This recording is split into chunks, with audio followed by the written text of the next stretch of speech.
présenter votre organisation? Bien sûr, mon organisation, en fait, Mazali Group, ce qu'on fait, on accompagne des entreprises dans leur stratégie d'entreprise, de communication, mais aussi on se déploie aussi sur tout l'opérationnel, hein, sur tout l'opérationnel, pardon.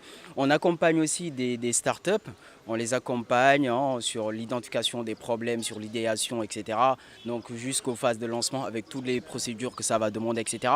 Mais la particularité de chez nous, c'est que nous, en fait, on descend sur le terrain, on part en repérage, chercher des projets innovants dans les écoles de formation, dans les collectivités locales, dans des villages, etc.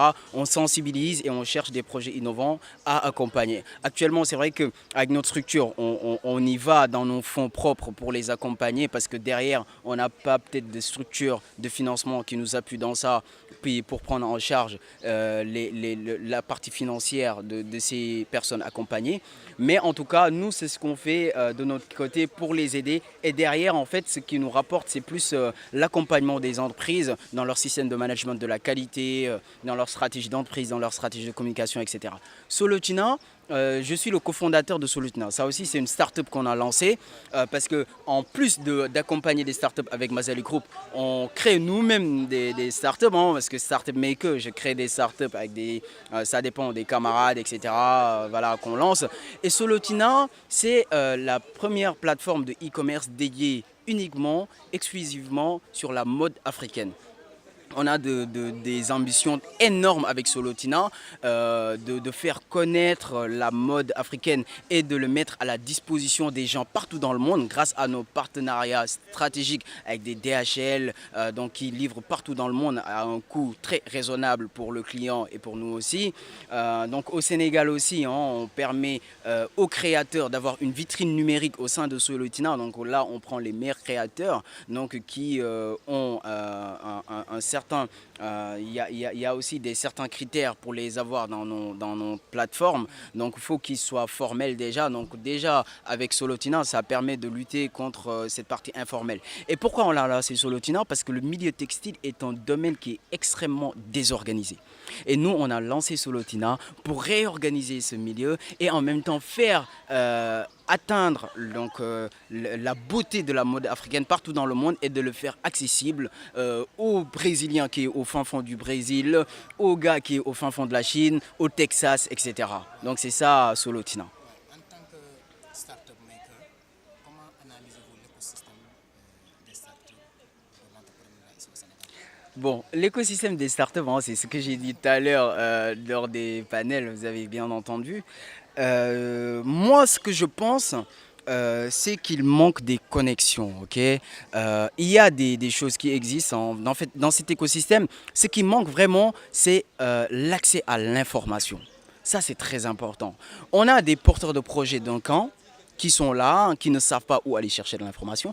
On a des entrepreneurs, donc des porteurs des start-upers qui ont lancé des solutions qui n'ont pas accès à des systèmes de partenariat avec d'autres startups et à d'autres structures. On a des business angels qui sont un peu répartis un peu partout.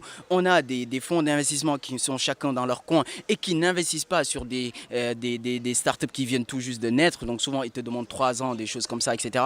Donc ce qui manque en fait dans cet écosystème, c'est des connexions. Et ces connexions-là, je pense que nous, en tout cas, on va y travailler à notre sens. Watu Digital Lab, il travaille avec ces genres d'organisations donc événementielles.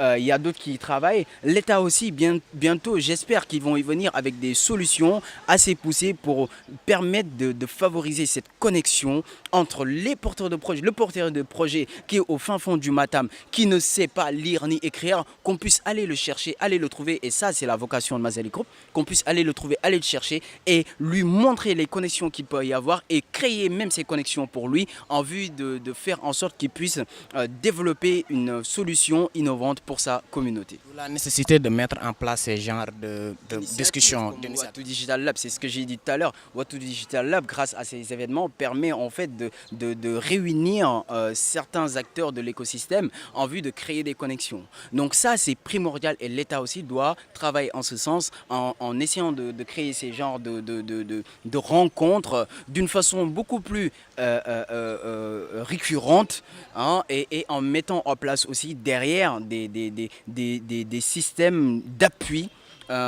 financiers moins contraignants à ces jeunes porteurs de projets. Okay, parce que c'est bien d'être financé, mais souvent il y a des contraintes derrière. Donc on t'est financé, en contrepartie il faut donner quelque chose, etc. Donc je pense que l'État quand même qui a un budget un public doit le mettre à destination en fait de ces startups et de ces entrepreneurs parce qu'ils en ont vraiment besoin. Et créer ces connexions, c'est fondamental, c'est vraiment fondamental. Et j'appelle aussi tous les incubateurs, les structures d'accompagnement, etc. à descendre sur le terrain, aller chercher les porteurs de projets. Il ne faut pas juste dire, moi je lance ma campagne de formation dans le digital. Comme je l'ai dit tout à l'heure, sur Facebook, il y a 2 100 000 personnes. Sénégal, on est 15 millions. Et le reste, il faut aller les chercher. Donc ces structures d'accompagnement, faut arrêter d'être dans ce truc-là. On me voit, c'est moi qui dois être devant, je suis beau, je fais ci. Non, il faut aller sur le terrain. Faut moins chercher la visibilité et chercher l'impact. Et ça, c'est la vocation de Mazali Group. On n'est pas intéressé par la visibilité. Nous, ce qui nous intéresse, c'est l'impact. Voilà. Toute dernière question, je ne vais pas vous retenir. Je sais que vous êtes occupé. En fait, je voudrais savoir, selon vous, quels sont les défis socio-culturels que peut rencontrer un jeune entrepreneur. Est-ce que vous pouvez nous raconter un peu votre expérience à vos débuts? Bon, être entrepreneur, comme je l'ai dit, c'est hyper compliqué. C'est un autre monde. Des fois, actuellement, je vois tous les jeunes veulent devenir entrepreneurs, veulent devenir start-upers. Mais ce qu'il faut savoir, à la base, en créer une start-up, c'était une affaire de riches. Okay, c'était une affaire de riches. C'était des jeunes qui faisaient partie dans des familles de riches qui avaient déjà les moyens nécessaires pour créer leur start-up. Et là, actuellement, en fait, créer une start-up, déjà dans l'écosystème sénégalais, comment je l'analyse, c'est très difficile. Parce que ici, quand tu dis que tu es entrepreneur, donc il y a des camarades qui l'ont dit tout à l'heure, donc on te considère même comme un chômeur. Donc déjà, en fait, la première barrière, ce sera ta famille. Ce sera tes amis, ce sera les gens autour de toi qui seront ta première barrière à essayer de t'arrêter vers ta lancée.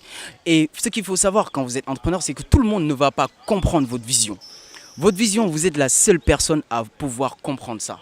Dans votre structure, même quand vous allez créer votre structure, il y aura des centaines de personnes. Vous êtes la seule à comprendre votre vision. Donc cette vision-là, cette petite flamme, il faut la protéger. Il faut la protéger et il faut se battre pour qu'on ne puisse pas l'éteindre. Donc actuellement ici, c'est ça qui est compliqué. Autre chose aussi, bien sûr, c'est que ces jeunes aiment trop la facilité. Quand vous vous lancez dans un parcours entrepreneurial, il faut vous préparer à connaître beaucoup d'échecs. Et moi, j'ai l'habitude de dire l'échec, c'est une bénédiction. Parce qu'en échouant, en fait, tu apprends. Tu es en train de te perfectionner quand tu échoues. Et ces jeunes veulent venir lancer une solution, on les finance et puis bim, voilà quoi, c'est le ciel. Non, c'est pas possible. Vous allez connaître beaucoup d'échecs et vous allez rencontrer beaucoup de défis à surmonter, beaucoup de souffrances. Il faut aimer la souffrance si vous voulez entreprendre. Hein. Nous, on a beaucoup souffert, on a beaucoup perdu aussi. Voilà, il ne faut pas aimer la facilité, il faut aimer la souffrance. Il faut aussi apprendre tous les jours. Tous les jours, vous devez apprendre quelque chose en plus si vous êtes entrepreneur. Hier, par exemple, moi je me souviens, il y a 2-3 ans, je n'avais pas du tout de notion en tech. Moi j'ai eu une formation en biologie et après en qualité, sécurité, environnement. Je n'avais pas du tout de notion en technologie. Mais à force d'être entrepreneur, je devais me parfaire, je devais apprendre plus, etc. Donc je me suis formé encore plus. Et jusqu'à présent, je me forme et je peux aller même beaucoup plus loin actuellement dans la tech. J'arrive à faire des choses quand même. Si je le dis à mes collaborateurs d'il y a quelques années, ils vont me dire non, c'est pas possible. Et c'est ça, quand tu es entrepreneur, il faut aimer se perfectionner. Aujourd'hui, au niveau intellectuel, tu étais là. Demain, tu dois apprendre encore plus. Après, chaque jour, tu dois apprendre quelque chose en plus. Parce que c'est tout cela qui va te permettre derrière de pouvoir relever les défis. Et quand on est entrepreneur, on n'est pas entrepreneur pour nous. On l'est pour notre communauté. On va lancer une solution pour répondre à des défis, à des problèmes que rencontre notre communauté. Quand on est entrepreneur, il ne faut pas être égoïste. Il ne faut pas penser à soi. Il faut penser à la communauté. Ce que vous allez faire, c'est pour votre communauté. Ce n'est pas pour vous. Donc, il ne faut pas penser à votre épanouissement personnel ou à l'épanouissement de votre famille. Non, il faut penser à l'humanité. Donc, il est temps que les jeunes entrepreneurs africains pensent aussi à l'humanité. C'est très important. Merci beaucoup, M. Biteye, d'avoir répondu aux questions de What Voices. Okay.